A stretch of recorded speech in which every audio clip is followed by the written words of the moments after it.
있는 주춧돌이죠, 일종의.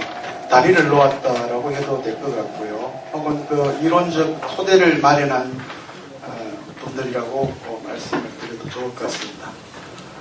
정호, 정희 두 형제의 사상적 그 궤적들을 오늘 한번 짚도록 그렇게 하겠습니다. 오늘 강연자는 우리 경영대 철학윤리학과의 홍원식 교수님께서 해주실 것 같고요. 오늘 첫 번째처럼 여러분들에게 아주 재밌고 쉽게 여러분들에게 전달할 것 같습니다. 좋은 시간 즐기시고요. 토론 시간에 또 함께 얘기를 주고받을 수 있는 기회를 가졌으면 좋겠습니다. 양력은 지난번에 말씀을 드렸기 때문에 제가 다시 언급을 하지 않겠습니다. 홍원식 선생님 모시겠습니다. 큰 박수 부탁드립니다.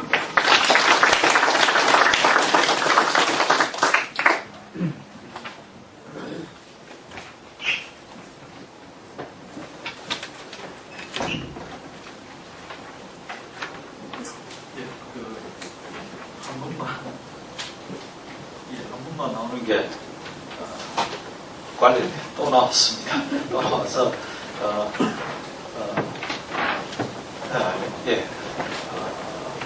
일단 오늘은 전번에는 이제 전체적인 큰 우리 신유학으로서의 성리학에 대한 구도를 역사적인 배경 말씀을 드려보고는 오늘은 지난 바로 앞에 시간 바로 새로운 유학을 연 두 대표적인 인물 제가 조금 듣다가 다른 또 모임이 있어서 나가버려서 다시 내용이 어떤 게 전개된지 잘 모르겠습니다. 부분적으로 많이 겹치십니다. 주돈이 태극 도술과 통서의 저자인 주돈이 그리고 바로 이 정몽 서명 역설을 지은 장제라는 이 두 인물 사실 상당히 좀 다른 인물입니다. 제각각 그 신유학의 길을 개척한 사람들 제각각 개척했는데도 뭔가 자기들끼리 우리끼리는 한편이다 한패다 라는 의식을 가지고 있었습니다. 이 두 사람과 거의 같은 시대입니다. 20년 정도 차이를 두고 그래서 시간적으로는 뭐 누구에게서 누구에게로 이야기를 하지만 거의 동시적으로 그리고 또 장소도 거의 같습니다. 다 낙양 사람들입니다. 낙양 사람들. 그래서 뭔가 그 당시 새로운 어떤 이런 학술운동의 하나의 어떤 메카이기도 하고 또 서로가 바로 옆집, 옆 동네 그리고 또 특히 이 사람들이 한때 묶어주는데 굉장히 중요한 역할을 한 것은 서원입니다. 그래서 바로 이 숭양서원, 그래서 숭양서원에 모여서 그러다 보니까 뭐 나이가 한 10살, 20살 차이가 나도 서로 한 무리로서 생각을 하면서 그래서 지난 두 사람, 주돈이 장제와 이 사람들 간에 뭐 큰 어떤 차이가 있는 게 아니고 함께 학술 활동을 했는데 우선 연배에 약간의 차이가 있고 그리고 이 사람들에게서 더 진일보한 그런 면들이 있고 또 그러다 보니까 주자학이라는 형체가 거의 다 이제 드러나게 되는 어떤 그런 인물들입니다. 제가 먼저 이야기 시작을 제가 이렇게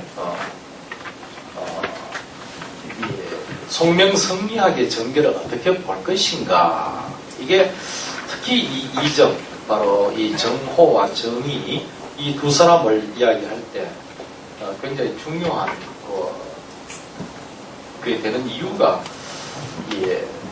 바로 이 주자학, 양명학 주자학은 송나라 때 양명학은 명나라 때라서 주의가 1130년에서 1200년까지 살았는데 1200년에 세상을 듣고 그리고 이 왕양명이 태어나는 것, 이런 왕수인이 태어난 것이 명나라 때 1472년입니다. 그러니까 주의가 세상을 뜨고 근 300년이 지나서 태어났고 학술활동은 300년도 더 이후에 된다고 봐야 되죠. 중년쯤 돼야만 학술활동이 시작이 되니까. 그러니까 주자학과 양명학은 300년 이상의 틈이 있습니다.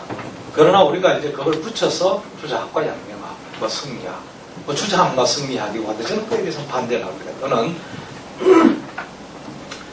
둘 다가 다 승려적인 입장에 서 있는 사람인데 문제는 이 둘 간의 관계를 어떻게 볼 건가. 그래서 주자하고 양명의 관계를 어떻게 볼 건가 해서 양명학은 주자에게 대한 비판. 그래서 따로다. 주자학은 주자학이고 양명은 양명학이다. 양명학은 양명학이다. 연관성이 없다라고 봐버리는 쪽. 아니면은 비판적 개성으로 볼 건가. 둘 다 관계가 서로가 관계가 없다라고 하는 거는 옛날 주자학자들은 그랬습니다.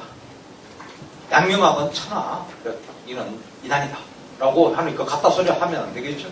그리고 양명학 측에서도 주자학에 대해서 아주 비판을 해대니까 같으면 비판을 안 하겠죠. 그래서 양명학은 나는 당신대로 상관없다 이래 나온 건 사실입니다. 그런데 지금 우리가 학자 입장에서 볼 때 이 둘을 어떻게 볼까 이게 중요합니다. 그 점에서 바로 이 비판적 개성이라는 그 얘기가 나오게 되는데요. 이렇게 볼 때 비판적 개성 이런 관점에서 볼 때 바로 정어와 정의 형제는 송명유학사, 송명성리학사, 신유학사의 중심에 서 있는 인물이다 라는 걸 제가 간단히 이야기를 하면서 이 주자학자들의 관점하고 몇 개를 제가 적었습니다. 현대 유학 연구하는 대만에서 하는 사람들까지도 포함을 해서 보면은 이 관점이 정통 주자학 입장에서 쓴 사람은 도통론 입장에서 주돈이가 천수백 년 맹자 이어진 걸 끊어진 걸 이었다. 그리고 정오 정의 형제가 이어받았다. 그리고 이 정의에서 주의까지 오는 길이 그런데 정호 정의는 구분하지 않습니다. 이 사람들은 같은 계열이라고 봅니다. 그래서 이정이라고 부른 이유가 주로 주자학자들의 어떤 그 호칭입니다. 그래서 정호나 정의나 사상적 차이가 없다 이래 보는 겁니다. 그래서 이 주위에 이렇게까지 양시, 나종은, 이동 이건 어제 지난번 보니까 장윤수 선생님께서 말씀을 하시는 거 들었습니다. 그래서 이런 식의 계보 이게 이제 한국에 지금 유학하는 사람들 뭐 현대 유학하는 사람들까지도 뭐 향교나 그쪽 말할 것도 없고 조선시대 유학자들 다 이렇게 본 겁니다. 그래서 육구인의 상사나 왕수인의 양명학을 불교로 빠진 이단의학으로 봐버리니까 이거는 같이 어울릴 수 없는 거다 이렇게 본 거고 퇴계 선생 같은 경우도 앞장서서 비판을 했고 그러니까 그리고 특히 또 이 송나라 때 학자들이 워낙 이런 도학적 계보를 중시하는 이 도통론인데 그러다 보니까 아예 송사 중국의 역사를 25사 이런 말로 씁니다. 그러니까 중국의 정사 25가지 왕조사 이런 이야기인데 이 각각에 사는 각 왕조가 망하고 나면은 다음 왕조가 그 전대 왕조에 대한 종합적 역사를 쓰게 됩니다. 꼭 우리 왕조실록 비슷한 건데요. 우리나라 같은 경우는 앞에 왕이 죽으면 다음 왕 때 앞에 왕에 대한 기록을 쓰듯이 중국에는 앞에 왕조가 멸망하게 되면은 다음 왕조가 그 앞에 왕조에 대한 종합적 역사서를 쓰게 되는데 바로 송사에 보면은 대부분 그 나머지 모든 거기에 보면은 이렇게 이 송사를 포함한 제일 앞에 25사, 25개 왕조사인데 조그마한 왕조를 한 대 묶어버립니다. 묶어서 실은 한 50여 개 왕조가 되고요. 그리고 제일 앞에 나오는 게 사기입니다. 사마천의 사기로부터 해서 그 다음에는 한서, 그 다음에 이렇게 해서 왕조별로 쭉 내려오게 되는데 송나라사를 쓴 송사 그 속에 보면은 다른 왕조사는 다 유림전입니다. 유학자들의 개별 인물전을 이렇게 쭉 시대별로 정리를 해나가는데 송사에만 유독 도학열전을 뒀습니다. 유학자와 구분해서 어쩌면 정통유학자 이런 뜻이죠. 특히 송나라의 그걸 강조하고 우리나라의 그 영향이 그대로 오게 됩니다.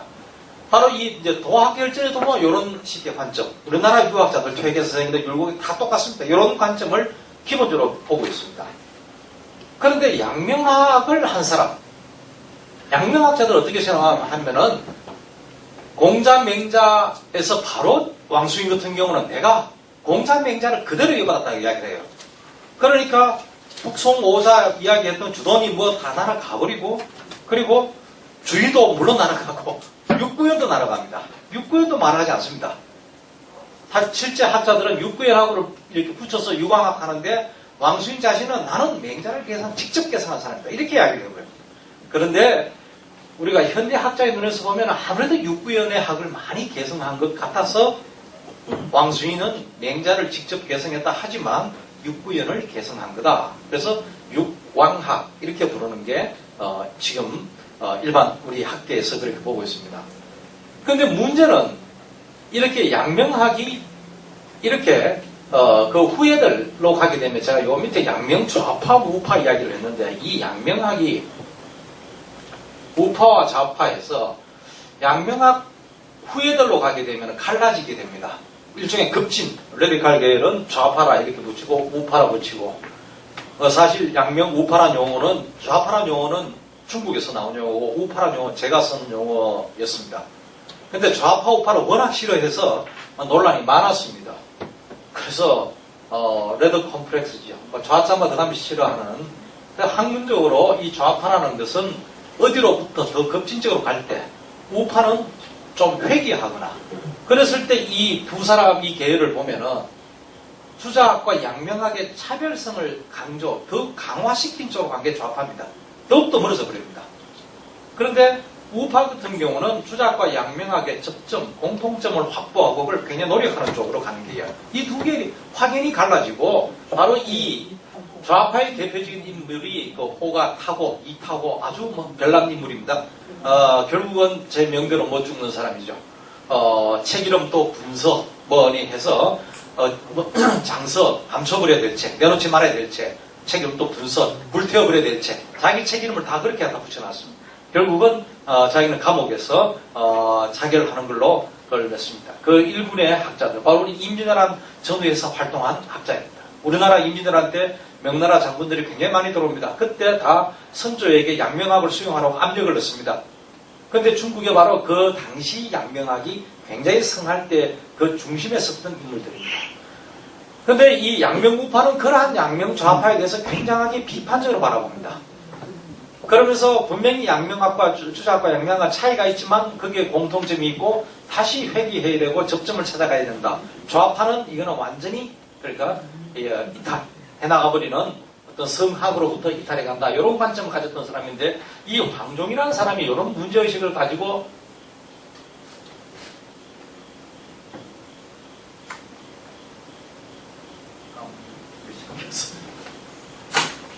예.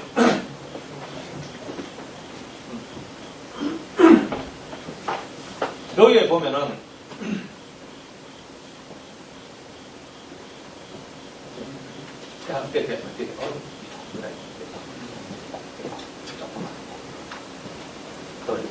예. 바로 이 양명우파의 대표적인 인물 황종이의 송원항안이라는 책을 보면은 이 양명학의 계보를 이런 식으로 설정을 합니다. 바로 제가 오늘 이야기하려고 하는 요게 이제 정호, 정의를 갖다가 이 정호의 학을 육부연이 그리고 왕수인이 이었고 정의의 학은 주의가 이었다. 이렇게 해서 정호, 정의를 딱 구분을 해버립니다. 구분하기 시작하는 게 여기에 있습니다. 이 송원학안에서 이게 이 황종기가 살았던 게 바로 1610년에서 1695년이니까 바로 이 명나라가 망하고 청나라가 들었을 때 그때 학문적 활동을 했던 사람입니다. 그래서 이 양명학의 말기에 살았던 사람이죠. 그 사람이 이런 저수를 하면서 정호와 정의를 주의는 이걸 딱 붙였습니다. 같은 사람, 같은 사상이라고 하는데 바로 황종이는 이렇게 구분하면서 그 대신에 구분하는 대신에 자신의 바로 학문적 뿌리인 왕수인의 양명학, 그 소급하마 육부연, 소급하마 정호, 그리고 그에 비해서 이 주인은 정의. 근데 더 올라가면은 이렇게 주돈이라든가 한 뿌리라는 거죠. 한 뿌리에 두 갈래다. 실질적으로 갈래가 갈라지는 게 정호정이다. 이런 식의 견해를 내게 됩니다. 그러면서 이 뿌리는 같고 다르다. 이제 이게 그래서 양명학의 뿌리를 북송 바로 이런 유학자들에게 두고 그리고 양명 좌파에 대한 비판 제거 이 대표적인 책이 명유학안이라는 책입니다. 어쩌면 철학사의 선구적 저작입니다. 명나라 유학자들의 계보와 그 학문적 핵심을 정리해낸 이런 책인데 이 명유학안에서 바로 양명 좌파에 대한 아예 어떤 이타원 같은 경우는 아예 그 계보에 넣지도 않습니다. 이거는 양명학이 아니라고 이렇게 우리나라의 허균 이런 사람들이 그 영향을 많이 받은 걸로 이야기하고 있습니다. 혁명설 제기되고 이런 인물들인데 그래서 이러한 관점이 현대에 와서 대만에서 보면은 모종삼이라는 인물 대표적인 학자인데 이런 식으로 해서 맹자, 정호, 육부연, 왕수인, 그러니까 양명학 그리고 요걸 순자, 정의, 주의 이런 식으로 정리를 하게 되면서 그냥 정리하는 것도 좋은데 여기다가 정종, 정통계획이 들어갔습니다. 주의는 대만에서는 비정통계획, 별종이 되어버립니다. 이게 이제 제가 주로 썼던 게 신도통론자들이다. 20세기 와서 이게 뭐한 짓인가? 이게 신중화론자를 돼요. 근데 실제 이제 대만 유학의 아주 대표적인 뭐 현대신학 인물인데 이 관점이 거의 대부분의 학자들이 이 관점을 수용하고 있습니다. 근데 이거는 뿌리는 송원학을 했는데 그래도 송원학은 이 뜻이 아니었는데 더 갈라지게 됩니다. 그래서 이런 대결. 그래서 어쨌든 이게 뜨겁게 정오와 정의가 이 철학사, 송명유학사에서 이 정오와 정의 관계를 어떻게 볼 건가? 이거는 완전히 구분되는 형제의 간이지만 계보의 시작으로 봐야 될지 아니면 한 사람으로 봐야 될지가 바로 이거는 그 관점에 따라 상당히 다르게 읽히게 됩니다. 예, 그래서 제가 먼저 이 부분을 제가 말씀을 드리고 이건 저는 이런 입장에 서 있다는 겁니다. 같은 목표다, 같은 예의, 주자학이든 양명학이든 성현됨의 추구다. 이거는 성학이다. 이고 그리고 방법, 성현됨에 이런 데 있어서 방법적, 이론적 차이가 있을 뿐이다. 그래서 송명유학 전체를 놓고 볼 때 주자학과 양명학은 가장 가까운 거리다. 다른 학문들 굉장히 많습니다. 우리나라에서 가르치지도 않습니다. 철학사에서 아예 언급도 안 하지만 실제 그때 많은 다른 계열들의 학자들이 있는데 이상하게 한국에서는 그리고 이 이제 심승론 중심으로 바라보는 우리 이 학자들은 나머지 학자들에 대해서 거의 주목을 하지 않는데 실제 쟁쟁한 학자들이 있고 그래 놓고 봤을 때 전체 지형도에 놓고 봤을 때는 주자학과 양명학은 제일 가깝게 붙어 있습니다. 그걸 인정하고 그래서 이 둘은 같은 계열 같은 뿌리고 요것만 딱 놓고 보니까 떨어진 거지 전체 놓고 보면 둘이 다 붙어 있다 이런 이야기. 이게 저희 관점입니다. 저의 관점이고 이게 뭐 거의 확신하는 제 관점이기 때문에 요 관점에서 또 요번 기획도 전체적으로 이런 식으로 기획이 되어 있습니다. 그러면 이제 이중에 생애와 저술 이야기를 이제 이런 뭐 이야기들이 있을 수가 있습니다. 우선 요 둘 보면은 나이가 1살 차이입니다. 그리고 형이 먼저 죽고요. 명도 그리고 이천 동생이 이천인데 한 20년 가까이 더 살게 되면서 본인의 학문적 어떤 전개도 더 하게 되고 형의 학술적 어떤 것도 본인 형에 대한 굉장한 존경심 1살 차이지만은 그리고 그에 대해서 이 제자와 같이 예, 잘못됐습니다. 1313년. 예, 잘못됐습니다. 1313년. 요게요, 1032년이고, 요게 1033년입니다. 1033년. 1살 차이입니다. 굉장히 급했습니다. 근데 여기에서, 이왕 나온 거 명도란 호에 대해서는, 지난번 장윤 선생님께서 자기 형에 대해서 그야말로 도를 밝혔다. 이 도를 그냥 밝힌 게 아니고 맹자 이후에 끊어진 도를 밝힌 유일한 자. 이런 뜻입니다. 그리고 이 이천이라는 거는 요건 지명입니다. 지금도 낙양시에 가면은 남쪽으로 가면은 이천형이 있습니다. 지금 이천시가 향급 시가 된 것 같은데 또 이천이라는 곳이 있는데 일종의 요거는 내천자 아닙니까? 물 이름이 이천입니다. 그래서 지명을 따서 이천이라고 했는데 바로 이 이라는 이천 이게 바로 이 일학. 그래서 일학이라는 명칭과 관계에 대해서 말씀드리면 이수와 낙수. 요게 이제 요 이수에서 따서 요걸 이천. 낙수는 이제 또 결국 낙수도 있습니다. 두 갈래가 하나는 이수고 하나는 낙수고 두 개가 흘러들어서 황하로 흘러들게 됩니다. 바로 거기 이 두 물이 흘러들어서 황하로 흘러드는 지점에 낙양이 있습니다. 낙양이라는 도시가. 그래서 전체적으로 보면 낙양인데 다시 또 그 약간의 지류형대로 되어 있습니다. 여기가 바로 유학의 본류이다. 중국 유학의 본류이다 해서 우리가 하도낙서 이야기를 많이 하는데 요 황하에서 도가 나오고 낙수에서 서가 나왔다. 라는 바로 요게 낙양을 가리키는 겁니다. 믿을 수는 없지만요. 그리고 주의가 자신의 학문적 계보를 정리하면서 바로 일학 연원록이라는 책을 쓰게 됩니다. 또 이 낙할 때 이수낙수 바로 여기가 자기의 학문적 뿌리다. 주자가 바로 이 정명도 정처를 이야기를 하는 겁니다. 그래서 거기에서부터 자기에게로 어떻게 왔는가를 학문적 계보가 왔는가를 정리를 했는 일종의 철학사류의 책입니다. 이게 이런 놈입니다. 그런데 우리 금호강과 낙동강을 갖다가 이 지역에 살았던 분들이 금호강을 이수라고 불렀습니다. 그리고 낙동강은 낙자가 들어가 있으니까 낙수지요. 그러니까 요걸 짝을 맞춰서 요거는 이수. 그래서 옛 문헌들 우리 이 조선 중기 이후에 요 명칭들을 보면 금호강이라는 명칭보다도 이수라는 명칭이 많았고요. 그리고 요게 바로 이천이라는 동네가 있지 않습니까? 낙동강 금호강 요 하류 요 서제 넘어서 이천이라는 마을이 그대로 있습니다. 이천리가 있고 그리고 그 산 언덕에 바로 요 이강성이 있습니다. 바로 이 낙제 스사원 선생. 낙제 스사원 선생은 퇴계 재전제자 한강 정부 선생의 아주 수제자급의 한 명 중에 소환 대구 지역 수제자지요. 그런 분인데 임진왜란때 바로 의병을 일으켰고 바로 무덤이 우리 학교 뒷산 바로 위에 있습니다. ROTC 바로 위에. 그래서 있고 이 이분의 서원 이강 서원은 바로 강 건너에 있습니다. 바로 이 낙동강과 금호강이 만나는 이 지역을 그 당시 학자들은 중국의 황하와 이수와 낙수가 만나는 지역으로 생각했고 유교의 본산으로 생각을 해서 명칭들도 다 그렇게 써놨어요.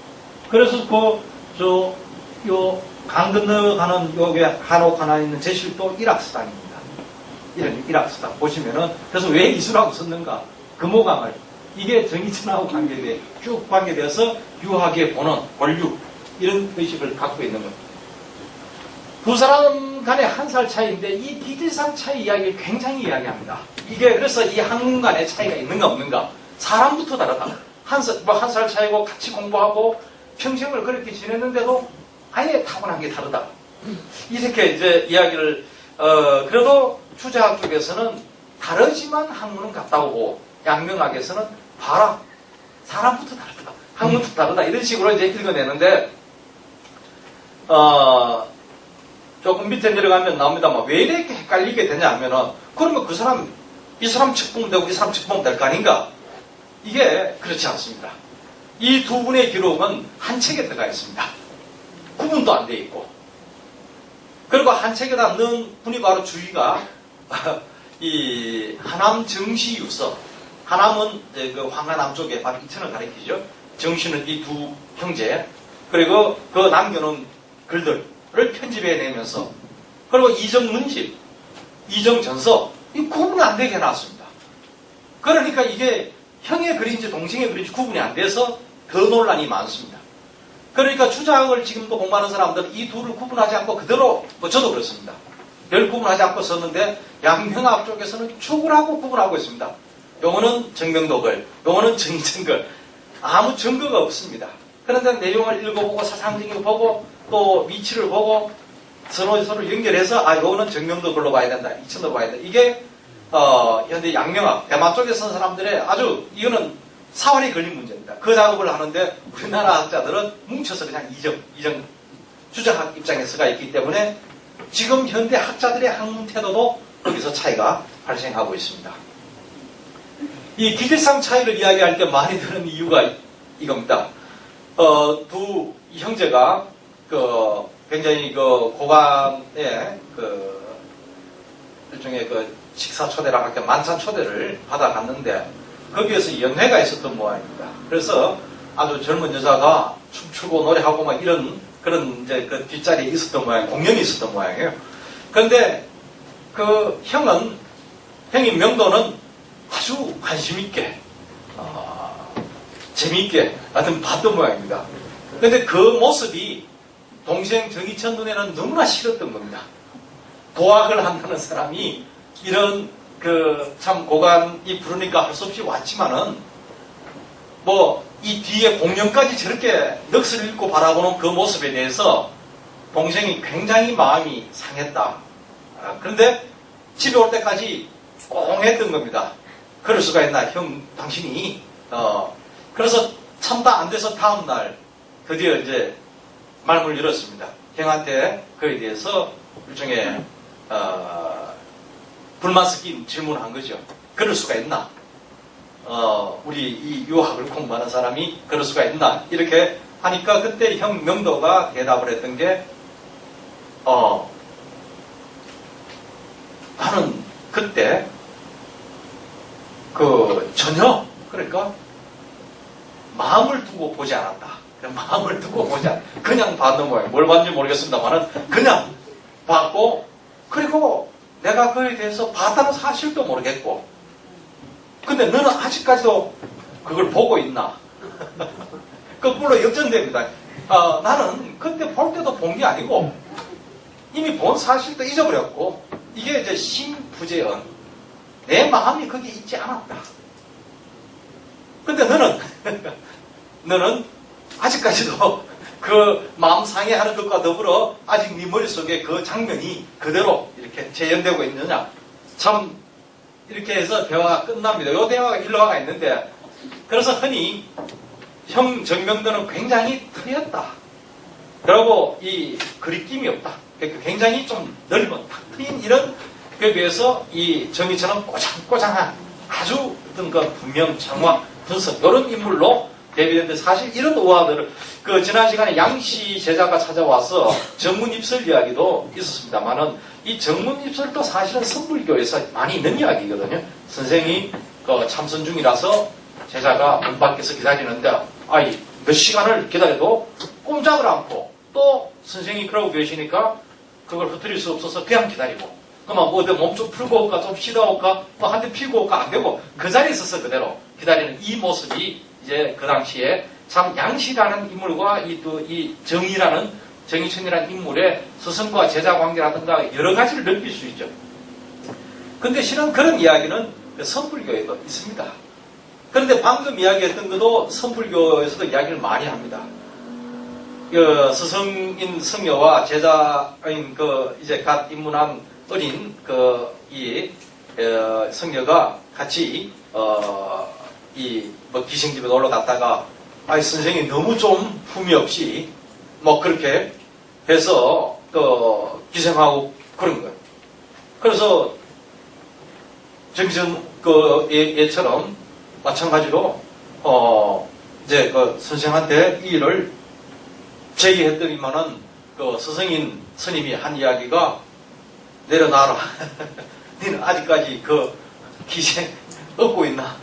나는 벌써 업은 적이 없다. 나는 업은 적이 없다. 이런 식이고, 내려놔라고 막 이런 식의 심부재언, 내 마음이 거기에 있지 않았다. 그래서 이런 이야기들이 선불교에서 많이 있습니다. 근데 이게 이 사람들 사이에서도 그런 이야기로, 그래서 두 사람 간의 기질의 차이, 이런 이야기로 많이 합니다. 그래서 학문적으로도 차이가 있다. 이제 이 양명학 쪽에서는 그런 식으로 많이 이야기를 하고, 그냥 이 주자학 쪽에서는 그런 이야기가 있었다 정도로 처리를 해버립니다. 주 활동지는 낙양, 그리고 거기는 유명한 것이 숭양서원입니다. 숭양서원이 바로 중국의 4대 서원, 숭산 밑에 있는, 그리고 낙양 그쪽에 가면은 바로 숭양서원 맞은편, 보면은 바로 소림사가 있죠. 그리고 낙양에 하면 최초의 제리를 하는 백마사가 있고, 그리고 유명한 석굴, 그지?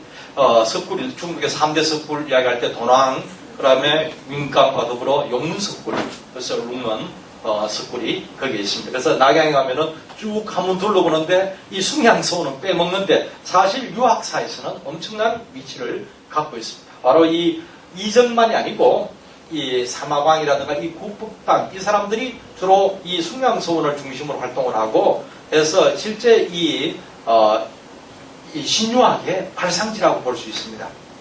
거기 가면은 2000수백 년 되었다는 하무제 때, 기원전 200년 가까이 안 됩니까? 그때 심은 나무가 그대로 있다는데 정말처럼 느껴지게 그런 모습으로 서 있습니다. 그래서 바로 이 여러 가지로 참 뿌리가 깊은 서원인데, 주로 이 사람들이 활동한 곳이 숭양서원입니다.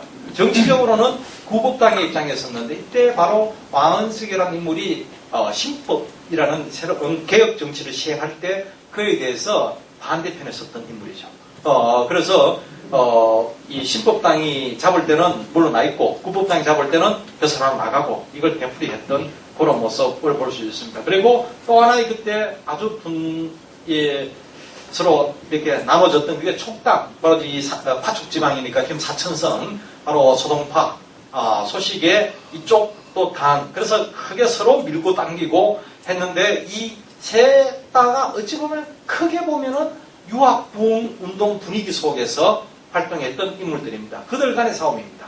그들 간에 다 어떤 그 유학을 중심에 두고 어떻게 유학을 새롭게 끌고 갈 건가에 대한, 근데 요즘은 주로 이제 정치적으로 서로 대립했던 인물들. 그리고 여기 있고 선배격으로 되는 주돈이, 송, 장제가 다 같은 곳에 살았습니다. 다 낙양 사람들입니다. 약간 사는 곳은 달라도 활동은 낙양에 와서 했습니다. 그리고 이제 주위에 하남정시 유서, 이걸 이정유서라고 부르는데, 이 편찬할 때, 그러니까 제가 말씀드린 대로 이 책을, 이 두 사람을 구분을 해버리지 않는 바람에, 그래서 결국은 기본, 그게 두 사람 사상적 차이가 없다라고 주인은 보고 있는 겁니다. 근데 양명학자들은 차이가 있다. 그래서 바로 특히 요 하남정시 유서가 가장 많이 이 사람들의 사상을 논할 때 이용이 되는데, 여기에서 자료가 분류가 안 되어 있으니까, 굉장히 논란이 이제 일어나게 된다. 자, 저술로서, 이렇게 제가 저술로서는 하남정시유서, 이걸 이정유서라고 하고, 이정문지, 미정너서, 이거 좀 분리가 잘 안 됩니다. 특히 하남정시유서는 거의 안 되고 있습니다. 그리고 이제 정오의 것으로 확실한 거는 이 식인편, 인을 인식함이라는 짧은 글입니다. 근데 주로 주목받는 글이 요거고, 정성서, 이 본성을 정한다, 우리가 안정시킨다, 정하는 요에 대한 의미를 집중적으로 푼 요 글입니다. 이게 굉장히 정오의 철학을 이야기할 때는 많이 이야기되고, 정의의 철학을 이야기할 때는 안자소고 하학론, 안자는 어떠한 학을 좋아했는가에 대해서 논함이라는 요 글인데, 이게 정의의 철학을 학문적 목표라든가 입지 이런 거와 관계되어서 중요한 책이고, 정치적인 거는 상인종 황제서인데, 이거는 이제 주자학자들이 정치적 견해가 어찌 보면 그 뿌리가 거의 여기에 있습니다. 그래서 수많은 주자학자 계열의 학자들이 상소를 올리는데 보면은 기본 도학적 관점이 아주 잘 드러나 있는 거고, 그 다음에 이천역전이라는 주역을 자신의 관점에서 풀이한 그런 책인데, 아주 전형적인 주자학을 철학의 책으로 풀이한 사람입니다. 주자학은 여러 각도에서 풀이가 됐는데, 아주 주자학이 아니라 주역을. 주역을. 주역을,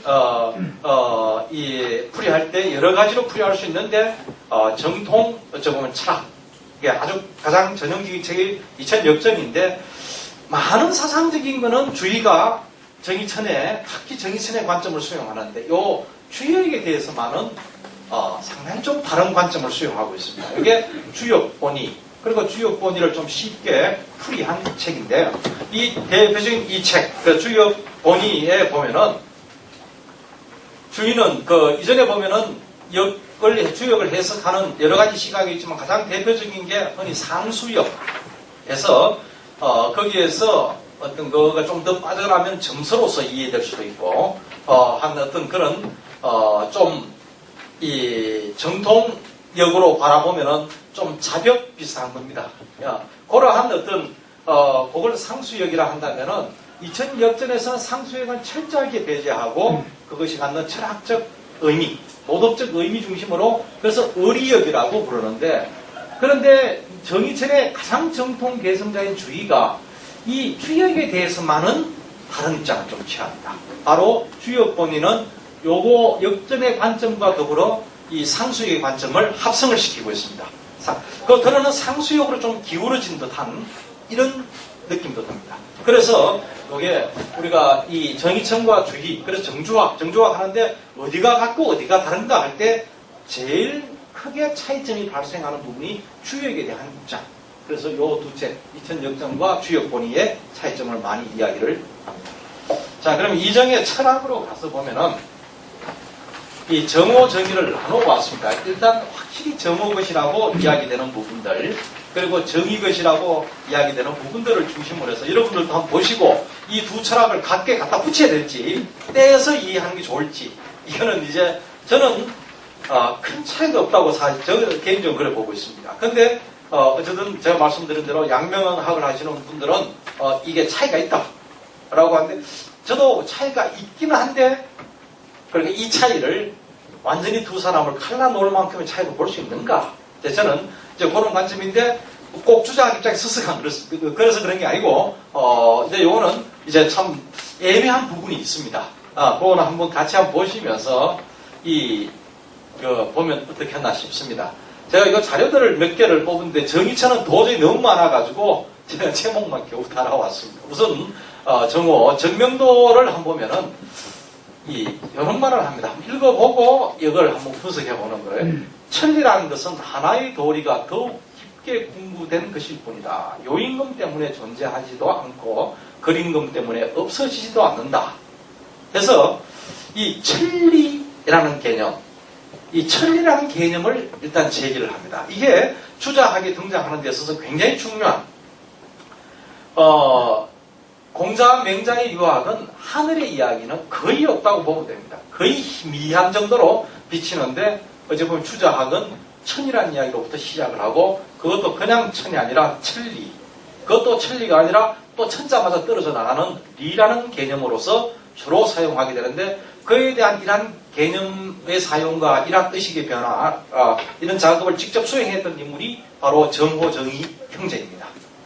그래서 주자학에 보면 전부 이제 리가 먼저 만들어지고 있던 기를 갖다 붙여서 리와 기를 가지고 이기론 한데 리가 어디서 왔는가 할 때 바로 이정 형제에게서 왔다. 이렇게 보면 됩니다. 물론 리라는 글자는 있었겠죠. 그러나 기와 대비되는 짝의 개념으로서 이 개념을 형성시켜내는 것은 저희가 보기에는 이 이정 형제다. 그래서 근데 이 천리라는 것은 하나의 보편적 어떤 개념 설정하는 거죠. 요임금 때문에 생겨난 것도 아니고 생겨 존재하지도 않고 요임금 때문에 없어지지도 않죠. 그림금 제일 못난 임금입니다. 그림금은 요와 대비되는 제일 못난 임금 때문에 사라지지도 않는다. 그래서 이거는 보편적이다라는 그 개념을 설정하는 거예요. 천리라는 것은 온갖 이치가 모두 갖추어져 있어서 원래 줄어듦도 없어짐도 없다.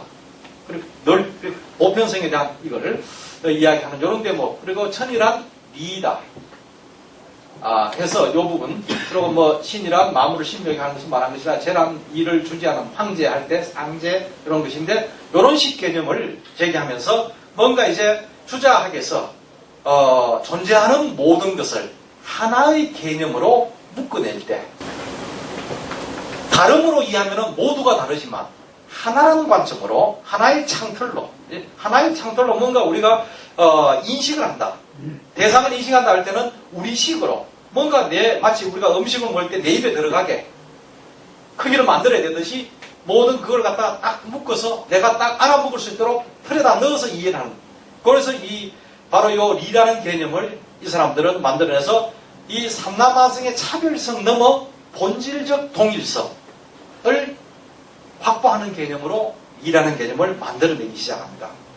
그래서 원래 있던 개념으로 보면 천 개념인데 천은 그냥 시퍼런 하늘 아니다.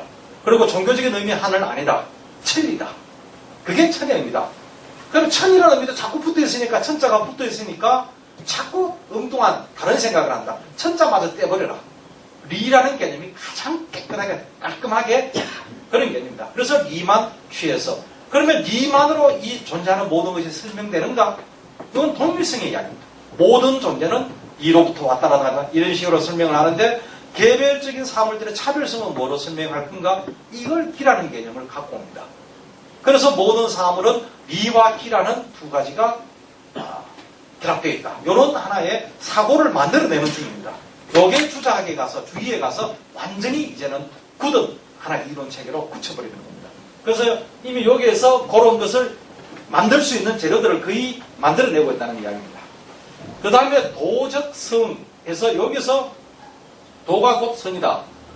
만약 도밖에 성을 찾고 성 밖에서 도를 찾으면 옳지 않다. 이런 말을 하는데 이거는 뭐고 하면은 이 개별 속의 사물 속에서 차별성만 아니고 나와 저것, 이것과 저것의 공통적 부분이 있고 이 공통적인 것이 바로 리이고 또 내 속에 있는 리라는 것까지죠.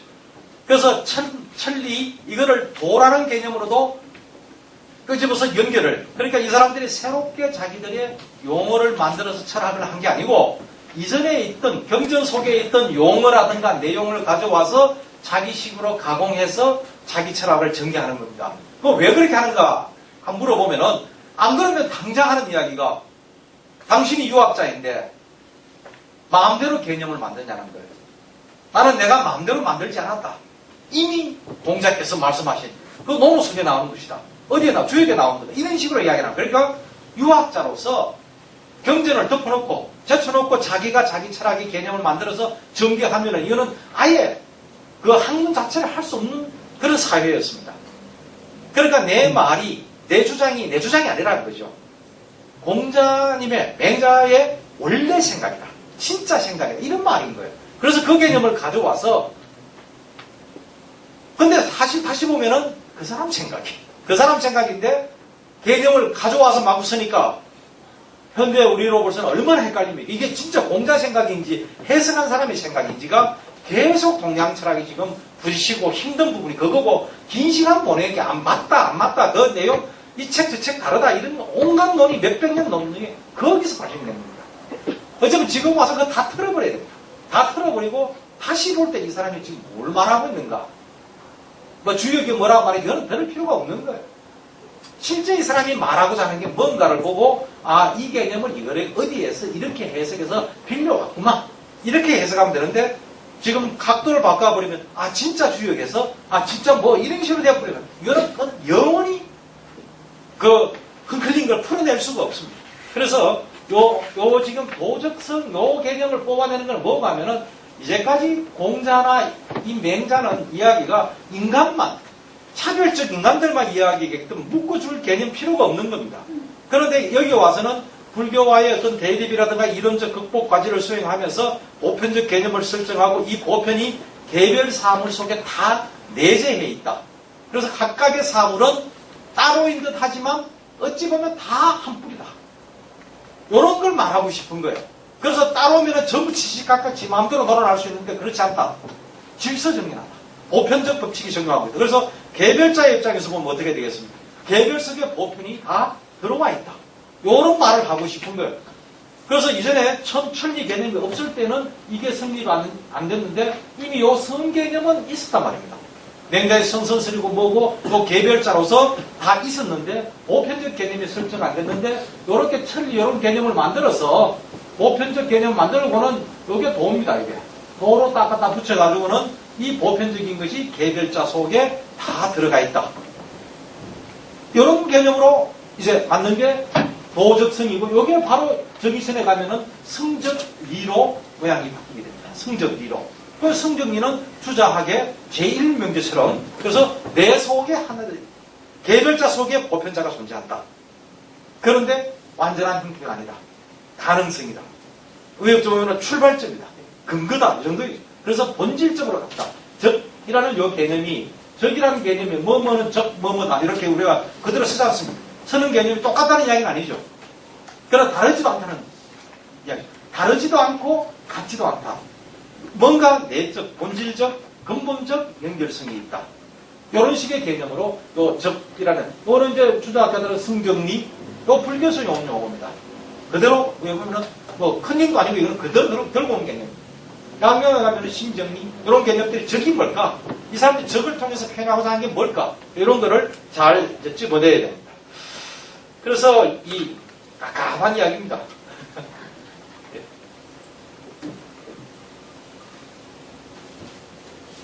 그 다음에 이제 이 개념은 이거 읽어야 될지 말아야 될지 모르겠습니다.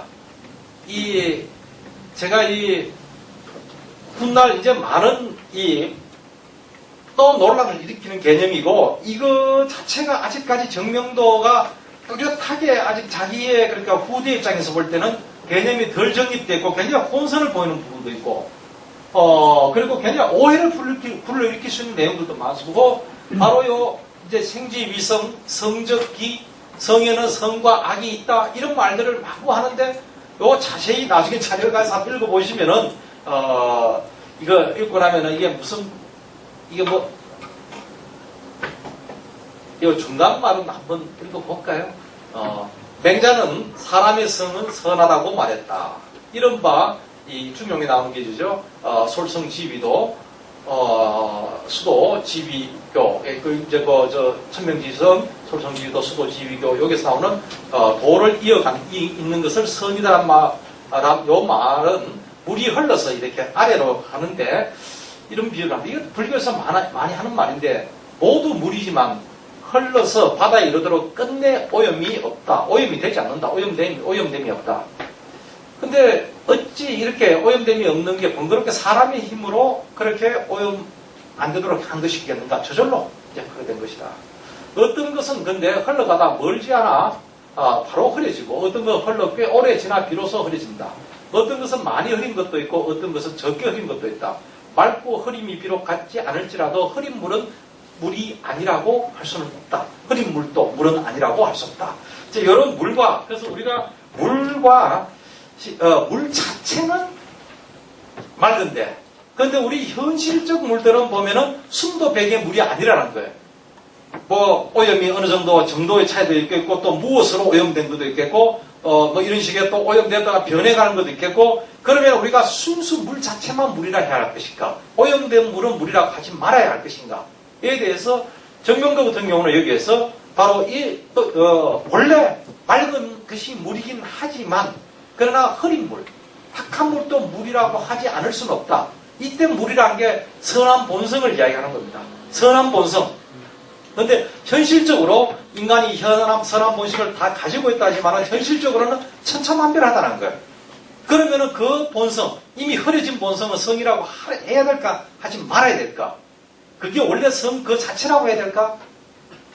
또 그 성 아니야라고 해야 될까? 그것도 성이라 해야 될까? 뭐 이런 논란들이 이제 마구 일어나게 됩니다. 그러면서 이에 대해서 아직 좀 덜 정도된 한 그런 건데, 그러나 분명한 것은 여기에 뭐 어떤 내용이 들나면은 원래 물, 맑음, 순도 100의 그 물과 그리고 흐려진 물이라는 이 두 가지 물.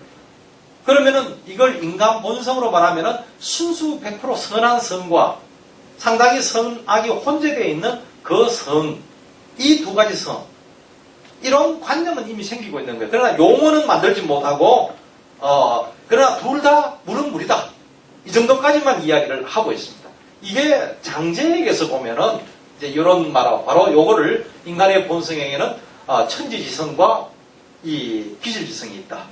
천지지성을 주자해 가게 되면 이걸 본연지성이라는 말로 쓰게 됩니다. 그래서 뭐 대단한 성론이 제기되는 것 같은데, 결국 인간 본성 들다 보면은 맹자의 성선설만 딱 생각을 하니까, 인간이 선하지 않는 영역도 있단 말이야. 그럼 이거는 뭐라고 이야기해야 될까? 그렇다고 또 인간의 본성은 악하다고 그렇지도 않다는, 또 분명히 인간에게는 양심의 어떤 범면도 있다. 그럼 두 면이 있다. 그럼 이 두 가지 본성을 또 똑같은 차원에 놓고 볼까? 아니면은 뭔가 종점, 그걸 놓고 볼까? 이걸 가지고 이제 논란을 벌이게 되는데, 일단은 용어로 천지지성과 기질지성이라는 말을 장제는 분명히 해냅니다. 그런데 정명도는 아직까지 그런 용어로서 설명 못하고 물의 비유를 통해서 그런 하나의 사고는 형성을 시키고 있다는 거죠. 또 주인은 나중에 무슨 걸 하나 하면은 맹자의 성선설을 비판하게 됩니다. 비판으로서 맹자가 성선설을만 이야기한다는 거예요. 이렇게 우리 이정 선생처럼 인간의 본성은 두 가지가 있다. 이런 차원에서 순수하게 선한 성, 순도 100의 물처럼 순수하게 100% 선한 성과 그렇지 않는 현실에서 이걸 말을 제대로 했어야 됐는데, 맹자는 성선의 성만 있는 것처럼 말하는 바람에 수많은 비판자들이 나왔다는 거예요. 맹자가 옳긴 옳았지만 참 불완전했다. 그걸 완성시킨 사람이 정명도의 이 말이란 거예요.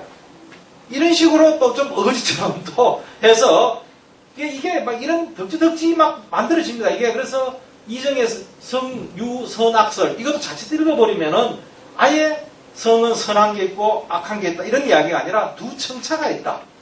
그래서 성에 아주 바닥에 있는 본성과 그게 흐려진 어떤 물처럼 흐려진 본성 이 두 가지가 있다.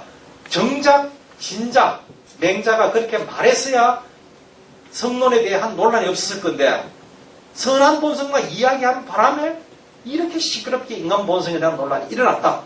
이런 어거지 같은 앞뒤도 안 맞는 이야기를 또 끄집어내면 이게 창조적이고, 이게 정자를 이정을 높이 세우는 과정에서 오히려 맹자를 갖다가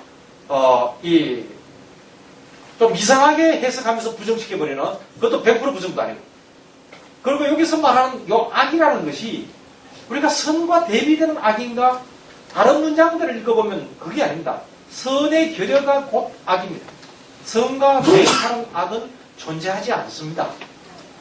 선이 있고 거의 대립하는 악이 있다는 뜻이 아니고 선이 10% 부족하면 10%의 악으로서 그러니까 결여된 형태로서의 그 상태를 악이라고 하지 선과 대입이 되는 어떤 그 하나 실체적 거로서 악이 있는 건 아니에요. 동양에서 악이라는 개념은 특히 주자학에 와서는 다 선의 결여로서 일시적으로 잠시 악의 모습을 드러내는 거지 악은 존재하지 않는다고 봅니다. 그래서 이게 우리가 서양과 만났을 때 번역될 때도 동양에도 악이라는 개념이 있지만은 선의 결여로서 악인데 서양으로 가게 되면은 선과 악은 대립되는 개념으로 설정됩니다. 이것도 상당한 오역을 동양 철학을 이중으로 오역을 하게 만드는 어떤 그런 결과를 빚게 만들었습니다. 답답하시죠? 이게 그래서 여기 이제 빠져들면은 500년 조선 500년이 여기 빠져들어가 못 벗어나는 겁니다. 식인편이라는 요 인을 인식한다. 요게 유명한 거를 여기 있는 거를 하나 또 보면은 배움이면 모름지기 인을 알아야 한다. 이때 식이라고 하는데 안다. 그냥 아는 게 아니고 깊게 깨달음으로 아는 이런 이야기인데 인한 사람은 만물과 혼연하게 한몸이 된 것이다.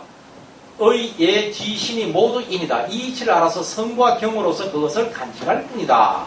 이게 아주 뭐 식인편 하면 주자하는 사람들 아주 이거는 뭐 달달달 외웁니다. 그리고 이 사상에 대해서 이제 그 정명도를 높게 평가하는데 여기서 요 인개념을 굉장히 중요하게 인을 알아야 한다. 안다는 건 단순히 우리가 지식 차원이 아니라 참 깨달음으로서 깊게 이 체인에 해당됩니다. 자, 그래서 그런데 이 인을 알면 어떻게 되는가? 만물과 혼연하게 한 몸이 된다. 이 인에 대한 해석이 공자 같은 경우 이거는 뭐 몇 가지 해석들이 나오지만은 결국 사람과 사람 간의 관계입니다. 타인을 나처럼 생각하라는 이야기입니다. 그렇게 철학적으로 깊은 의미가 없습니다. 그런데 후대로 오게 되면 박에 널리 사랑하라. 이렇게 되는데 이 주자학에 오게 되면은 이 인 개념을 이제는 요 앞에 나오지만 요 인이 여기신 오상 중에도 가장 중심 개념이다. 다 인 속에 포함된다. 그래서 그럴 뿐만 아니라 이 인은 만물과 하나가 되는 것이다. 결국 여기에서 이 주자학자들의 이 중요한 모습 중에 하나가 뭐가 하면은 대하입니다. 소아에서 대하로, 작은 나에서 큰 나로.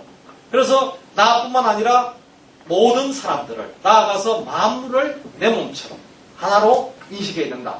근데 그 하나의 매개 개념이 뭐냐 할 때 바로 주자학자들, 특히 그 선구자인 정명도는 인이라는 개념을 지금 뭐 와서 이걸 생명 있는 모든 것. 생명 있는 나도 생명이 있고 저 사람도 생명이 있고 개도 생명이 있고 나머지도 생명이 있고 생명 있는 그것에 대한 뭔가의 이 깨달음이라 할까요? 그러면서 우리는 하나라는 그런 가운데 그런 의식 속에서 작은 나에서 대하로 발전해가는 이거는 주자학자들이 일관되게 무엇을 매개로 할 건가 차이지 이런 풍모가 있습니다. 그래서 바로 이 철학적으로든 인간적으로든 요 인이라는 개념을 공자처럼 단순히 타인에 대한 사랑 정도 개념이 아니고 철학의 가장 공자에게도 핵심이지만은 철학적 의미가 그렇게 있지는 않다는 거예요. 사상적으로 중요한 위치에 있지. 근데 이 사람들은 이 인이라는 걸 매개로 해서 이런 걸 하는데 주자는 다시 요 식인편을 이어받아서 인론을 씁니다. 인론을 쓰면서 내가 우주와 하나가 됨을 추구하는 데 있어서 바로 출발점으로 여기고 있는 어떤 그런 소아에서 대하로 가는 매개 개념을 쓰고 있다. 또 덕의 근본으로서 인. 그리고 또 하나는 성과 경으로서 그것을 결국은 그렇게 인을 인식하고 그리고 실질적으로 내가 대하가 큰 내, 우주적 나로서 자리 잡으려면은 어떤 공부를 해야 되는지 할 때 성공부, 경공부를 통해서 해야 된다. 이런 그림들을 그려내기 시작합니다. 이게 주자에게 가면은 선별적 수용이 되면서 이제 집대성대에 들어가는 모습을 볼 수 있습니다. 그 다음에 정성석 하는 건데 이게 원래 이름은 이제 횡거, 장자고 장제에게 답하는 편지입니다. 장제가 편지를 보내왔는데 그에 대해서 이견을 내놓으면서 정명도가 나이도 많이 적습니다. 학렬도 미치고 한데 처가쪽으로 이렇게 서로 이 관계가 되죠. 그런데 이 편지 내용을 보면은 나이도 어리고 한데 오히려 가르치는 입장입니다. 그래서 이 어느으로 보나 장제가 앞인데 정통 주자학자들은 장제 앞에다가 이정을 놓아버립니다. 이게 사상적으로 한 수 위라는 거죠. 나이가 적지만 스승이 위치했었다. 그 편지, 그 정명이 된 편지가 이 정성서입니다. 정성서 때문에 괜스레 겸손하게 장현근은 물었다가 손 아래 사람에게 물었다가 손 아래 사람인 정명도가 이 답을 하면서 다른 사람이 보기에 거꾸로 손위 사람이 배웠다.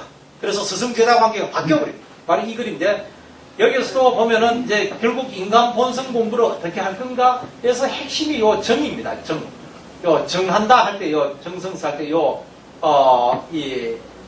정이라는 게 우리가 지금 말하는 뭐 고정한다, 안정한다, 뭐 안정시킨다 하는데 그냥 지금은 우리가 일상 용어지만 여기서 이 정이라는 거는 내 본성이 왔다 갔다 흔들흔들 들락날락 하는 거예요. 이게 공부. 그런데 이 마음이 그래서는 마음 공부를 하면서 쓰고 핵심 가운데가 성인데 이놈 성이 들락날락 왔다 갔다 흔들흔들 하면은 안 된다. 어떻게든 이 성을 정을 본성을 딱 중심을 잡게 할 건가?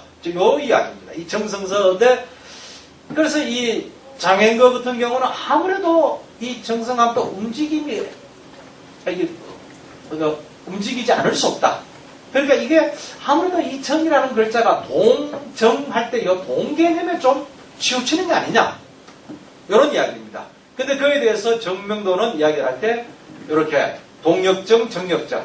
그러니까 이 정이라는 개념이 동에만 관계된 게 아니고 정할 때도 이 정이라는 건 이거는 뭐 고유할 때라고 하는데 저는 번역을 그렇게 하는 걸 별로 이렇게 온당치 않다고 봅니다. 동에 반대되는 정 개념은 하나는 운동한다, 하나는 고유하다 이렇게 대부분 번역이 되어 있는데 고유할 정자라 해서 그랬던 겁니다. 이거는 동은 운동하는 거, 이거는 멈추는 거예요.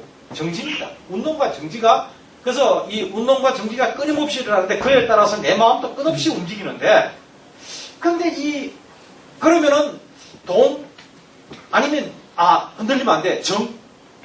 그것도 아니야. 또 딱 고착되듯이 정돼버리면은 또 이 살아있음이 죽어버리는 거예요. 그러면 동해야 돼요. 동하면은 또 흔들려요. 그러면 또 너무 흔들리면은 안정이 돼야 되고. 이런 관념 속에서 이제 이 고민이 있게 되고 그에 대해서 정명도의 대답은 동과 정 모두 정에서도 정해야 되고 동할 때도 움직일 때도 정해야 되고 그에 보면은 멈췄을 때도 정해야 된다.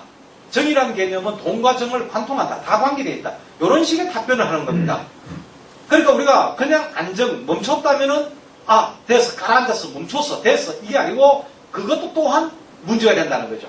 거기에서도 정이 필요하고 동할 때도 정이 필요하고 그러니까 마치 우리가 저을 때가 하고 이렇게 흔들리면서 움직이면서 균형을 잡고 오히려 그러면서 배가 더 잘 나가듯이 어느 하나 만약에 배가 항해를 하는데 전혀 움직이지 않고 하면 오래 뒤집어지기 쉽다는 거예요. 물론 너무 흔들리도 뒤집어지지만은 안 움직이고 파도 치는데도 그대로 똑같이 가면 오히려 배도 무너진다는 거예요. 그래서 멈춤에도 정함이 있고 이 흔들림에도 정함이 이제 그런 마음 상태를 유지하는 거예요.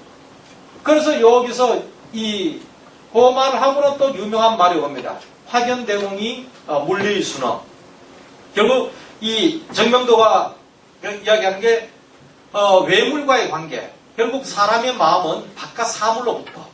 이때 바깥 사물은 욕망도 마찬가지입니다. 다 이 사람 바깥 사물을 합니다. 이게 관계되고 이끌리게 하면 안 된다. 그 이끌려가지 않으면 내가 그러면 바깥 사물하고 다 닫아버리겠어. 다 끊어버리겠어. 이거는 이제 불교라고 욕을 합니다. 유학자들은 열어놔야 돼. 바깥 사물들 온갖 욕망 그 앞에서 나는 완전히 열려있을 때 내가 흔들림이 없는. 그래서 아까 이 초대받아 가서 이 쇼가 있으면 그거 보고 와서 그랬다 할 때 나는 봐도 내 마음이 흔들림이 없어. 이런 겁니다. 어떤 그런 상태입니다. 이게 바로 이 정성서와도 관계되어 있고 정성과도 관계되어 있고 여기서 말하는 확연대공 하는 게 뭐냐면 확연이라는 게 확 트이는 겁니다. 확연하게 트여서 대공이다. 대공이라는 공이라는 것은 나와 남의 구분이 없다. 이미 시긴편에서도 강조를 했고 자기가 성취했고 나와 남의 구분이 없는 상태이기 때문에 완전히 나와 남의 구분이 없는 상태. 요거를 대공 하나 이상적 상태입니다. 그래서 확연, 확 트여서 나와의 구물이 없는 것. 그러다 보니까 물내, 외물이죠. 바깥 사물이, 욕망이 일어나도 그에 대해서 돼, 안 돼, 뭐 이런 게 아니라 그대로 순응하는. 이게 정명도가 최고의 이상경지로 내세우는. 결국 우리 공부하는 사람들 추구하는 게 뭘까 할 때 이 나와 남의 구분이 없어. 그리고 어떤 그 외물로부터도 영향받지 않아. 늘 내가 이 떨리듯 흔들리듯 중심을 잡아가면서 내 스스로 내가 주인이 되어 나가는 이런 어떤 그런 정신경지를 설명하는데 잡힐 듯 잡힐지 않을 듯 계속 이야기가 단발적으로 체계적으로 제기가 안 됩니다. 이런 것을 이제 주자가 다 모아서 꿰매서 그래서 하나의 이론적 체계로 완성을 시킵니다. 그래서 우리가 주자를 집대성자라고 부르는 겁니다. 실제 정명도에게서 아주 분명한 이론 체계가 착착 나오진 않습니다. 그냥 직접 혼자면서 뭔가 이렇게 들춰놓는다 할까요? 그러면 상당히 어떤 경우는 이렇게 취할 거리들을 만들어주는 단계입니다. 그러나 실제 이제 주자를 보면은 주자가 어떤 보면은 모아놨다는 생각이 들 정도로 본인의 생각은 거의 없습니다. 어떤 거는 이 사람 거, 어떤 거는 이 사람 거, 또 어떤 경우는 이 사람께 자기 체계 안 맞으면 조금 수정해서 자기 식으로 해석해서 꺼다붙이고 이래 해서 체계를 그래서 우리가 주자가 집대성했다는 것이 그래서 집대성하는 그 거리를 만들어주고 있는 어떤 선구자적 어떤 위치에 있는 사람이다. 시간이 이제 7시간 넘었는데요. 그래서 저거 보니까 말이 더 빨라지고 말이 또 딱 헷갈리네. 지난번에도 많이 넘겼고 오늘도 또 넘겼는데 이걸 뭐라고 설명을 해요? 정의는 이거 거의 주자하고 겹칩니다. 우선은 정의의 철학은 거의 그대로 주자가 수용. 그래서 정주학이라고 불려지고 사실 정의의 철학 공부를 하고 나면 주자학이 있나 싶을 정도로 정의가 거의 완성을 시켜놓습니다. 그러다 보니까 실제 해야 될 이야기가 너무 많은 부분인데 너무 주자 쪽으로 가 있는 게 사실은 정의를 공부를 안 해서 그렇습니다. 제가 먼저 이 안자소항론 이 이야기를 먼저 꺼내는 경우는 역시 이 주자학이든 양명학이든 특히 이 주돈이부터 해서 정의천 계속 내세우는 게 학문의 목표가 뭔가. 그 당시 국자감의 그 선생이 호원이었습니다. 유명한 유학자이고 정치가입니다. 근데 바로 숙제를 낸 겁니다. 안자가 안회, 공자의 수지자인 안회. 바로 안회 다음 단계 올라가면 공자가 됩니다. 급으로 말하면은. 근데 안자가 소호, 좋아한 것, 어떠한 학을 좋아했는가에 대해서 논하라. 라는 숙제를, 그러니까 시험을 치렀습니다. 그런데 정의천이 장문의 글을 쓰는데 그 핵심 말은 이겁니다. 안자가 홀로 좋아한 것은 무슨 학문이었는가? 배워서 성인에 이르는 길이다. 학이지 성인지도. 배워서 성인에 이르는 길이다. 이 문장, 이게 이제 주자학에 있어서는 명문 중의 명문으로 거론이 됩니다. 제가 이게 처음 강의할 때 말씀드렸던 바로 그 내용입니다. 주자학이 이전에, 그러니까 신유학이 이전의 유학과 다른 가장 큰 점이 뭐냐 하면은 이전에 한나라 때 천년 이상 내려오는 그 한나라의 유학은 공자는 또 성인은 저 하늘에 있다. 우리는 도저히 도달할 수 없다. 단지 우리는 그 가르침을 배우고 적고 따르고 할 따릅니다. 그 문장에 대해서 우리는 해석의 자격이 없다. 그냥 정확히 이해할 따릅니다. 이게 훈구학인 거예요. 그리고 오늘날 또 우리 학자들을 비판할 때 당신 훈구학적이다 하는 말은 뭡니까? 당신 생각 하나도 없다는 거예요. 그냥 줄 긋고 외우고 그냥 그건 학문 아니다. 이런 식. 주자학자들이 바로 신유학자들이 그걸 욕하는 거예요. 이 사람들 그러면서 하는 소리가 그 사람들 다 헛유학했다. 천수백 년. 왜 그랬는가 할 때 정작 유학의 목적은 내가 성현되는 것이다. 내가 하늘이 되는 것이다. 단지 그게 뭐 사다리가 좀 있고 바로 성인이 못 되면 현인이 되었다가 올라가고 그리고 그 올라가는 방법이 어떻고 이 사람들이 이제 만든 이론이 그 이론입니다. 성년됨을 어떻게 설명할 건가를 거기서 주자와 양명의 차이가 발생한 거예요. 그렇지 목표 지점은 같다는 겁니다. 바로 이 말이 이미 주돈이가 성현은 학문을 통해서 이룰 수가 있다. 될 수 있다. 이게 그러니까 이런 생각을 가졌던 사람으로서 이전의 유학은 그거는 완전히 어찌 보면은 막 찌질이 유학이다 이런 이야기죠. 찌질이 유학이다 이런 식의 이야기입니다. 그래서 자기들 근데 이런 이야기들을 바로 요 문장에 들어가면서 이거는 별 문장 아닌 것 같은데 근본적 유학에 대한 해석을 달리합니다. 내가 어쩌면 하나님이 되는 거예요. 내가 공자가 되는 거예요. 오로지 유학이라는 것은 그런 학문이지 무슨 배우고 시험 치고 배우고 이렇게 따라가고 이런 학은 아니다는 거예요. 이게 그래서 명문으로 이끌어집니다. 이 문장을 늘 거론하게 되고 그 다음에 이제 한 게 성정리 요 개념도 워낙 이제 많이 들으신 주장하면 성정리 실은 정인천이 한 말입니다. 주인은 아무런 가감 없이 그대로 수용을 전격 수용을 그대로 하게 되고 이거는 내 속에 하늘이 있다. 내 속에 하늘이 있다. 그런데 하늘이 그만 통째로 있느냐? 그건 아닙니다. 하늘이 이치, 이때이라는 건 천리, 태극, 이 사람들의 이전에 있던 개념을 다 끌고 들어옵니다. 근데 어쨌든 보편입니다. 보편의 개념. 그래서 나는 이미 예사로운 사람이 아니다. 예사로운 존재가 아니다.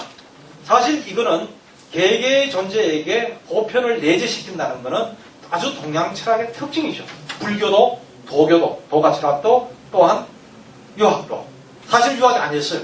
투자하게 와서 불교와 도가 철학을 보고 너무 좋아 보이고 너무 멋있어 보이고 해서 어찌 보면은 이 해석을 내리게 됩니다. 이게 이제 바로 새로운 유학으로 가는 그래서 인간을 단순히 인간으로 설명하지 않고 하늘과의 관계 속에서 보편 속에서 우주적 자아를 설정해가는 어떤 그걸 그래서 소아에서 대하하는 것은 우주적 자아를 완성하는 겁니다. 바로 요 실제 그걸 담보하는 개념. 그러다 보니까 개별적 존재가 이제는 하찮은 존재가 아닙니다. 우연한 존재가 아니에요. 바람에 흩날리는 존재가 아니고 누가 뭐라 해도 나는 나다. 나는 나다. 이게 주자학자들이 일대 시대를 바꾼 바로 이게 별것 아닌 것 같지만 너 뭐 별볼일에서 너 뭐 근거가 뭐야 할 때 사실 같은 사람이지만 같은 근거가 뭐냐는 거예요. 그런데 철학적으로 여기서 누구나 동일하게 리를 가지고 있다.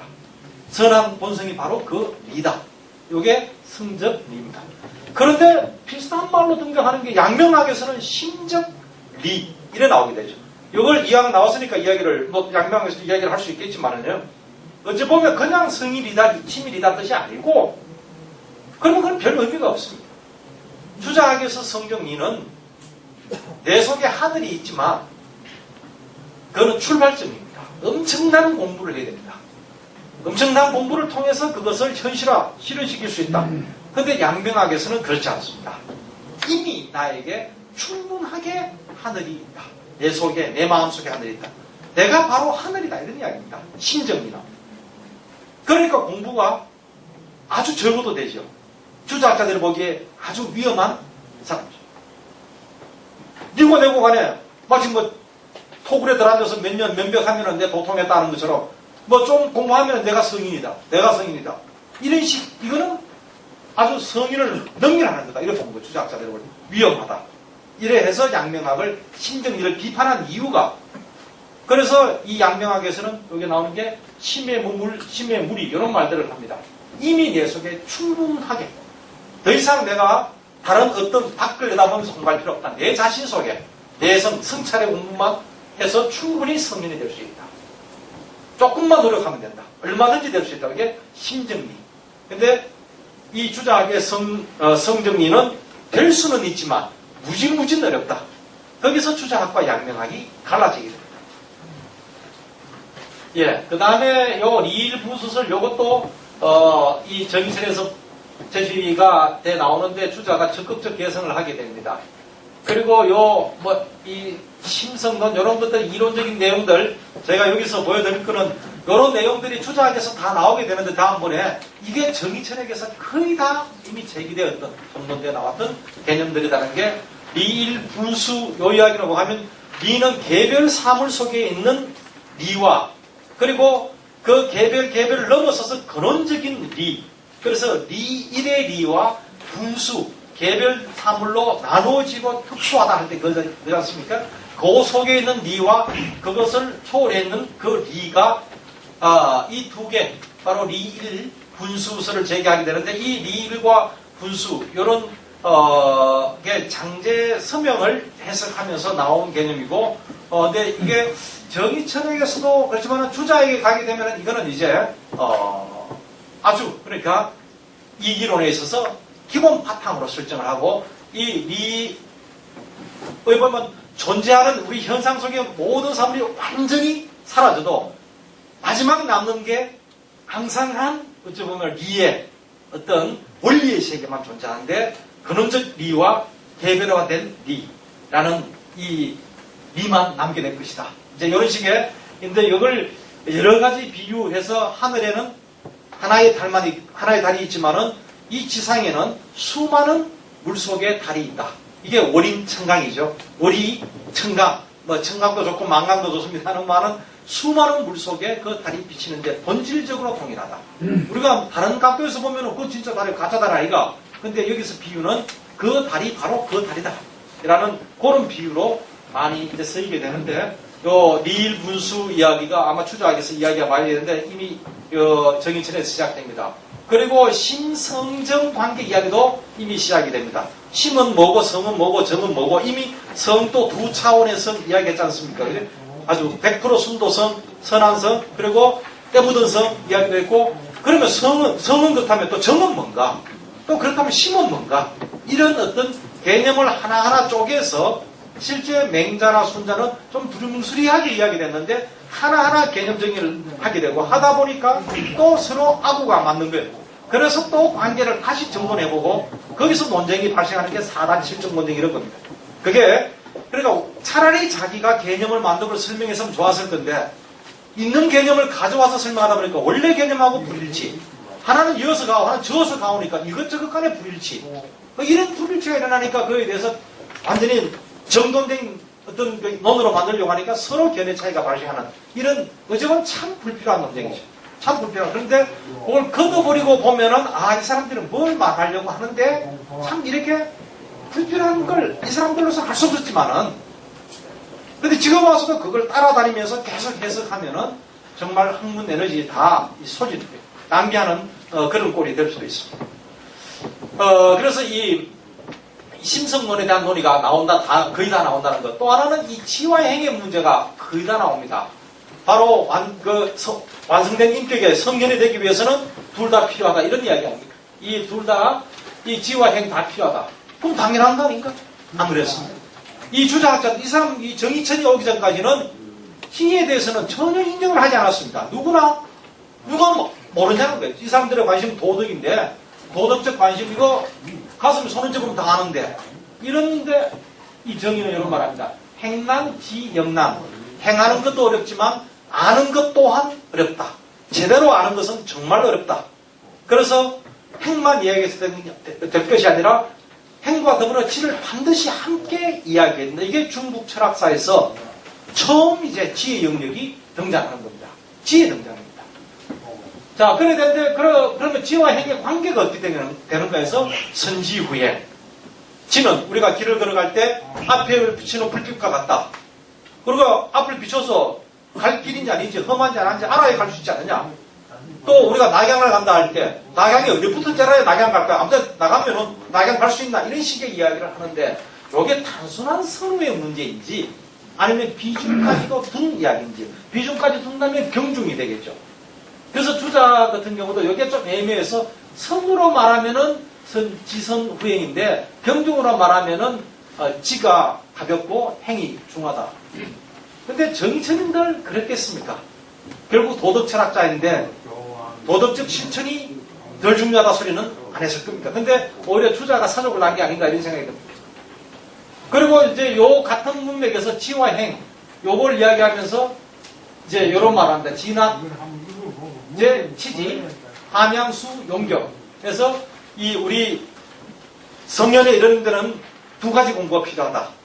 이야기를 합니다. 이게 바로 진학, 이 학문 공부 요 이야기하는 거는 치지 공부에 달려 있고 함양, 마음의 함양입니다. 이거는 반드시 경을 사용해야 한다. 요 말을 이 정의천이 하는데 요 말하고 성정리하고 신통성정을 주인은 뭐라고 이야기한다면 이 세 말은 아무리 깨뜨려도 깨뜨려질 수 없는 절대적 진리라고 이야기합니다. 바로 그 중에 말이 요 말입니다. 그래서 결국은 뭐가 하면은 두 가지 공부가 필요하다는 게 아니에요. 지와 행. 그러면서 이제 지난번에도 제가 말씀드렸습니다만은 발 두 개, 한 발로만 갈 수 없다. 날개, 한쪽 날개만 갈 수 없다. 지와 행 가야 된다. 그런데 이제 묻게 되는 게, 그러면 지와 행은 똑같은 건가? 이제 똑같은 50%대 50%인가? 근데 그걸 가지고 또 논란이 일납니다.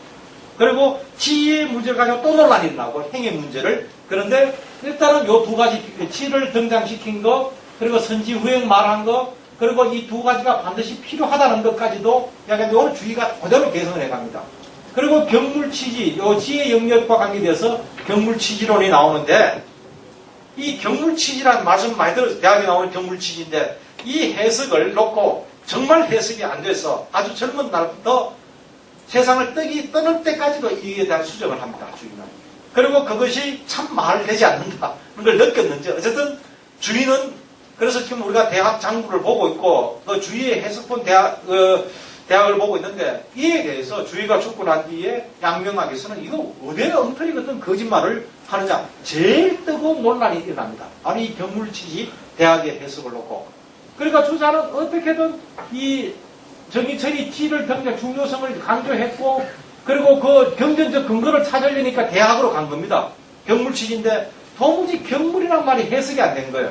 치지는 지를 완성한다, 알을 완성한다, 인식이 이런다 뜻인데 경물이란 말이 무슨 말인지 의미가 안 되는 거예요. 그래서 주역에 가서 이걸 국리라는 글자를 갖다 경물로 연결을 시켜서 국리가 곧 경물이다. 사실은 왜 주역의 규절을 대학 규절하고 글자도 전혀 다른 걸 연결시켜서 워낙 급해서 그렇지. 그 자신들의 지학 체계를 끼다 맞추고 그러고 하는 근거가 대학도 성인의 말씀이고 주역도 성인의 말씀이고 이런 논리로 갖다가 어거지 같은 말을 그래 놓으니까 논란이 양명하고 터지는 겁니다.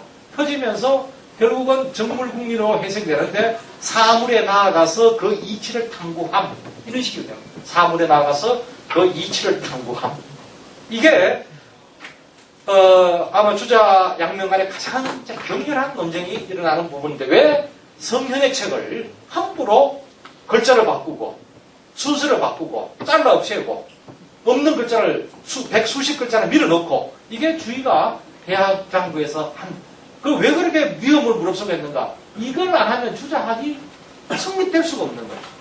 그래서 이 작업을 하게 된 겁니다. 이에 대해서 대학을 완전히 뜯어고친 거죠. 그러니까 또 이 반대파들, 특히 모종사 선생 같은 경우는 대학파다, 주지주의다 이런 이야기를 쓰는 게 이제 아주 몰아치는 그래서 이거는 중국 유학 정통에서 볼 때는 이거는 비정통 계열이다, 별종이다 이런 규정을 하고 순자 계열이다 이런 식의 말을 쓰는 이유가 여기서 나오는 겁니다. 이 대학을 너무 손대버렸기 때문에 결국 그러면은 사물에 나아가서 이치를 풍부한다는 말이 뭔가?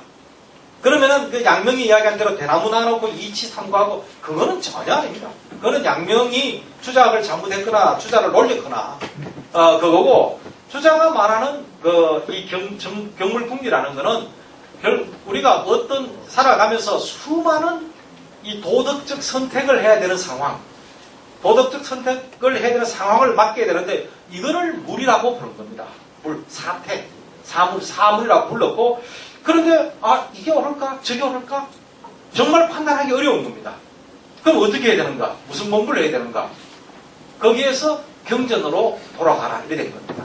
그러면 경전으로 가게 되면은 그러면 경전은 도대체 어떤 책인가? 할 때 수많은 사건이 실려있는 성현과 관계된 수많은 사태를 담고 있는 책이라고 보는 거예요. 그런데 그걸 보다 보면은 이럴 경우 이 공자는 맹자는 이럴 상황에서는 이렇게 판단하고 이렇게 행동했다는 게 있다는 거죠. 우리가 뭐 딴 책 아무거나 보면 될까 이거? 거기는 정답이 없는 거예요. 경전은 보면은 정답이 있다는 거예요. 그래서 결국 경전을 보는 거는 간접적 체험입니다.